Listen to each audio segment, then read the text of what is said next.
Welcome back. Bulletin का बाकायदा आगाज करें और बताएं आपको कि लाहौर हाईकोर्ट ने तहरीक इंसाफ के सदर चौधरी परवेज इलाही को रिहा करने का हुक्म दे दिया।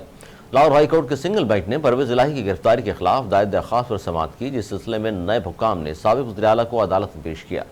परवेज इलाही ने नैब की जानिब से अपनी गिरफ्तारी को अदालत में चैलेंज किया था और जस्टिस अमजद रफीक ने परवेज इलाही को पेश न करने की सूरत में निजी नैब के वारंट जारी करने को कहा था। लाहौर हाईकोर्ट में समाअत के दौरान जस्टिस अमजद रफीक ने इस्तफसार किया कि एहतसाब अदालत को बताया कि इंट्रा कोर्ट अपील खारिज हो गई थी। इस पर नायब प्रोसिक्यूटर ने कहा कि यह मेरे इल्म में नहीं। नायब प्रोसिक्यूटर के जवाब पर जस्टिस अमजद परवेज ने कहा कि इसकी मुकम्मल इंक्वायरी होगी। मैं अभी परवेज इलाही को फौरी रिहा करने का हुक्म दे रहा हूँ।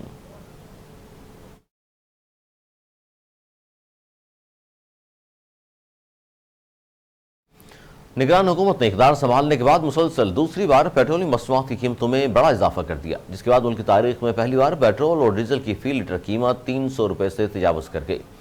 पेट्रोल की कीमत में 14 रुपये 91 पैसे और डीजल की कीमत में 18 रुपये 44 पैसे फी लीटर इजाफा किया गया है। पेट्रोल की नई कीमत 305 रुपये 36 पैसे और डीजल की नई कीमत 311 रुपये 84 पैसे फी लीटर हो गई। लाइट डीजल मिट्टी के तेल की कीमतें बरकरार रखी गई हैं।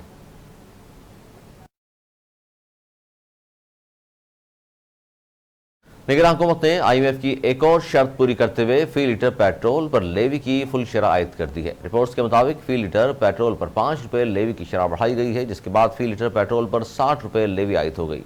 इस तरह डीजल पर 5 रुपये लेवी आयद है। दोनों मसनूआत पर लेवी 60 रुपये फी लीटर तक बढ़ाने का खदशा है। रिपोर्ट्स के मुताबिक बजट में लेवी बढ़ाने की मंजूरी दी गई थी। 60 रुपये से ज़्यादा लेवी आयद करने के लिए पार्लियामेंट से मंजूरी लाजमी है।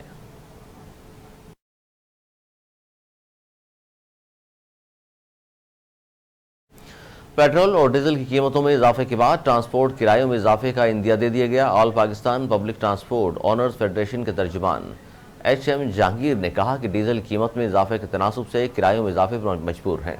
उन्होंने कहा कि 2-4 रोज़ में बसें खड़ी करने का ऐलान कर देंगे। 50% बसें पहले ही खड़ी कर चुके हैं। वाज़ेह रहे कि मुल्क में गुज़िश्ता रोज़ पेट्रोलियम मसनूआत की कीमतों में बड़ा इजाफा किया गया था।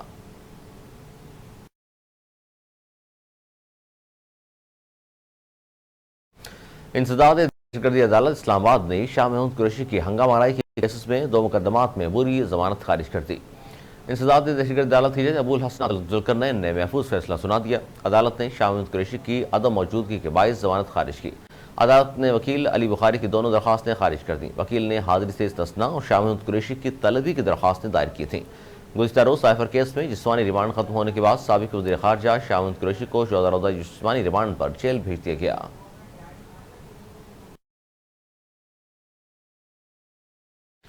पीपल्स पार्टी रहनुमाओं और साबिक वज़रा शजील नाम मेमन नासिर हुसैन शाह ने दुबई में साबिक सदर आसिफ अली जरदारी से मुलाकात की। मुलाकात में मुल्क की सियासी माशी सूरत हाल और दीगर अमूर पर तबादला ख्याल किया गया। शजील नाम मेमन और सैयद नासिर हुसैन शाह ने साबिक सदर आसिफ अली जरदारी को सिंध की सियासी सूरत हाल पर ब्रीफ किया। आसिफ अली जरदारी ने सिंध में पीपल्स पार्टी की सियासी सरगर्मियों पर इत्मीनान का इज़हार किया। मुलाकात में आइंदा आम इंतखाबात की हिकमत अमली पर भी गौर किया गया। साबिक सूबाई वज़ीर शजील नाम मेमन ने कहा कि इंशाअल्लाह पीपल्स पार्टी आइंदा इंतखाबात में सिंध भर में क्लीन स्वीप करेगी।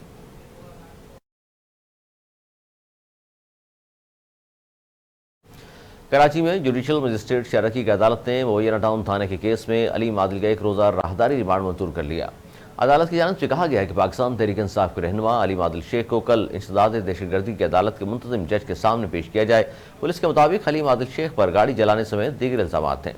पुलिस ने मुबैना टाउन थाने में दर्ज मुकदमे में भी अलीम आदिल की गिरफ्तारी जाहिर की थी। निगरान वज़ीर आज़म अनवारुल्लाह काकड़ ने कहा है कि बिजली के बिल देना होंगे। IMF माहिदे पर अमल दरामद करें। 48 घंटों में बिजली के बिलों पर रिलीफ का ऐलान कर देंगे। सीनियर सहाफ़ियों से गुफ्तगू करते हुए निगरान वज़ीर आज़म अनवारुल्लाह काकड़ ने कहा, पाकिस्तान में कोई बहरान नहीं, मुश्किल हालात हैं। बिजली के बिलों के मसले को बढ़ा चढ़ा कर पेश किया जा रहा है। बिलों से मुतालिक लॉ एंड ऑर्डर की सूरत हाल है, मगर इतनी भी नहीं। निगरान वज़ीर आज़म ने कहा कि महंगाई ज़रूर है, मगर इतनी नहीं कि पहिया जाम हड़ताल हो। चीज़ों को सब्सिडाइज करना मसले का हल नहीं, मसले को टाल देना है। मरीज़ के इलाज के लिए दुरुस्त तशख़ीस ज़रूरी होती है। उन्होंने कहा कि IMF माहिदे पर अमल करेंगे। IPVs, लोन लॉसेस और चोरी की वजह से बिजली महंगी है। हुकूमत ने ज़्यादातर वक्त बिजली की कीमतों के हवाले से लगाया। तमाम इदारों से पूछा कि कितनी बिजली मुफ्त इस्तेमाल करते हैं। वज़ीर आज़म ने यह भी कहा कि अवामी राय के साथ माहिराना तजावीज़ भी गौर करना होगा। ये तासुर नहीं जाना चाहिए कि निगरान हुकूमत का मकसद सख्त इक़दाम करना है। रियासत की रिट को चैलेंज करने वालों से सख्ती से निपटा जाएगा। अनवारुल्लाह काकड़ ने कहा कि फ़ौज में कोई फ्री बिजली इस्तेमाल नहीं कर रहा, दिफाई बजट से पैसे दे रहे हैं। वापडा में ग्रेड 16 तक कुछ मुलाजमीन को महदूद बिजली जरूर मिलती है। वज़ीर-ए-आज़म ने कहा कि इलेक्शन वक्त पर होगा, इलेक्शन करवाने का इख्तियार इलेक्शन कमीशन के पास है। इलेक्शन तारीख पर सुप्रीम कोर्ट जो भी फैसला करेगी एहतराम करेंगे। खैर पख्तूनख्वा के जिला बन्नू में फौजी काफिले पर खुदकुश हमले के नतीजे में पाक फौज के 9 जवान शहीद हो गए। ISPR के मुताबिक बन्नू के इलाके जानी खेल में मोटरसाइकिल सवार ने फौजी काफिले के नजदीक खुद को उड़ा लिया, जिसके नतीजे में पाक फौज के 9 जवान शहीद हो गए हैं। ISPR के मुताबिक खुदकुश हमले के नतीजे में शहीद होने वालों में नायब सूबेदार सनोबर अली भी शामिल हैं, जबकि हमले के नतीजे में 5 जवान जख्मी हुए, जिन्हें तिब्बी इमदाद के लिए अस्पताल मुंतकिल कर दिया गया है। बयान में मज़ीद कहा गया है कि सिक्योरिटी फोर्सेज ने इलाके को घेरे में लेकर सर्च ऑपरेशन शुरू कर दिया है। सिक्योरिटी फोर्सेज दहशतगर्दी के लानत को ख़त्म करने के लिए पुरअज़्म हैं। बहादुर जवानों की ऐसी कुर्बानियाँ हमारे अज़्म को मज़ीद मजबूत करती हैं। PTI के रहनुमा बैरिस्टर मोहम्मद अली सैफ का कहना है कि इलेक्शन कमीशन के पास इंतखाबात कराने के अलावा कोई ऑप्शन नहीं। पेशावर से जारी किए गए बयान में पाकिस्तान तहरीक इंसाफ के रहनुमा बैरिस्टर मोहम्मद अली सैफ ने कहा, सुप्रीम कोर्ट पाकिस्तान ने वाज़ा कर दिया है कि इलेक्शन 90 दिन में ही कराने पड़ेंगे। बैरिस्टर सैफ ने मजीद कहा, आर्टिकल 51 में हल्का बंदियों की शर्त नहीं। इस सिलसिले में इलेक्शन कमीशन का जवाब बेबुनियाद है। PTI रहनुमा ने यह भी कहा कि इलेक्शन कमीशन मुश्तरका मफादात कौंसिल के गैर आइनी इजलास के पीछे छुपने से गुरेज करे।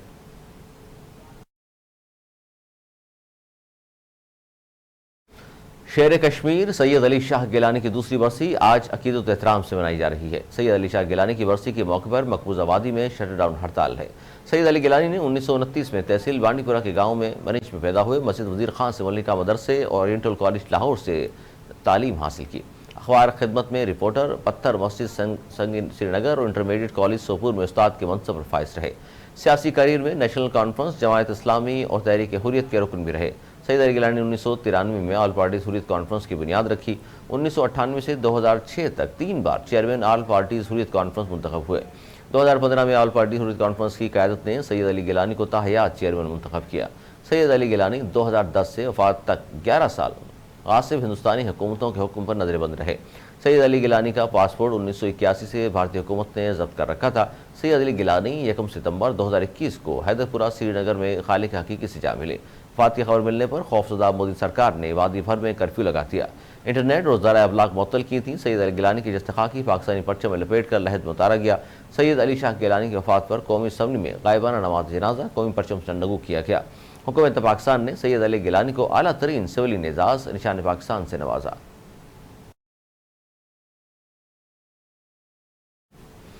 बरे सगीर के अजीम सूफी बुजुर्ग शायर शाह अब्दुल लतीफ़ भिटाई के 3 रोज़ा उर्स की तकरीबात आज से शुरू हो रही है। मुल्क भर से अकीदतमंदों की भिट शामद का सिलसिला जारी है। इस सिलसिले में सिंध हुकूमत ने आज सूबे भर में आम तातीलात का ऐलान किया है। अब्दुल लतीफ़ भिटाई को 700 रमियों का शायर भी कहा जाता है। उन्होंने 14 सिफर 1165 हिजरी व मुताबिक 1752 ईस्वी में वफात पाई।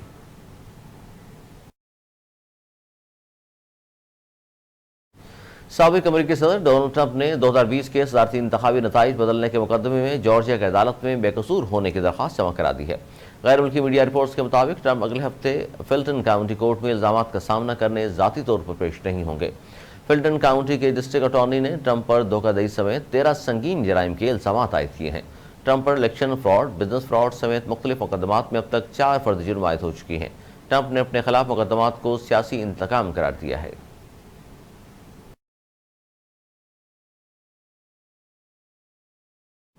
अमेरिका की रियासत नेब्रास्का में शहरी अपनी गाड़ी में एक बहुत बड़े बैल को भी बिठाकर हाईवे पर निकल आया। गैर मुल्की मीडिया के मुताबिक शहरी के साथ मुसाफिरों की सीट पर बैल को बिठा देखकर लोग हैरान रह गए। गैर मुल्की मीडिया के मुताबिक कार सवार को पुलिस की जानिब से रोकने पर इसने कहा कि मुझे मालूम नहीं था, ऐसा करना कानून की खिलाफ वर्जी है, ये जानवर मेरा दोस्त है। रिपोर्ट्स के मुताबिक अब पुलिस ने अमेरिकी शहरी पर जुर्माना आयद करके इसे दोबारा ऐसा न करने की तंबीह करके छोड़ दिया।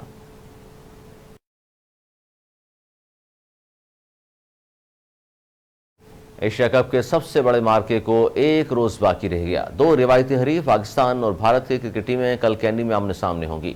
हाई वोल्टेज टाकरे का शायकीन क्रिकेट को बेसब्री से इंतजार है, जबकि पहला मैच में बड़े मार्जिन से जीतने वाली कौमी टीम का मोराल भी बुलंद है। क्रिकेट माहिरीन के मुताबिक पाक भारत मैच के दौरान 80% से जायद बारिश की पेशगोई की गई है। अगर मैच बारिश की नज़र होता है तो फिर दोनों टीमों को यकसा पॉइंट्स मिलेंगे।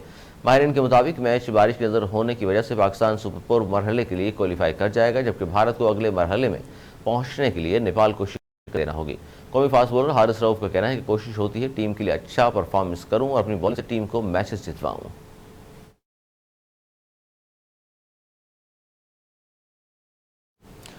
न्यूज़ स्टूडियो से फिलहाल इतना ही। मज़ीद न्यूज़ अपडेट्स के लिए देखते रहिए उर्दू न्यूज़ नेटवर्क।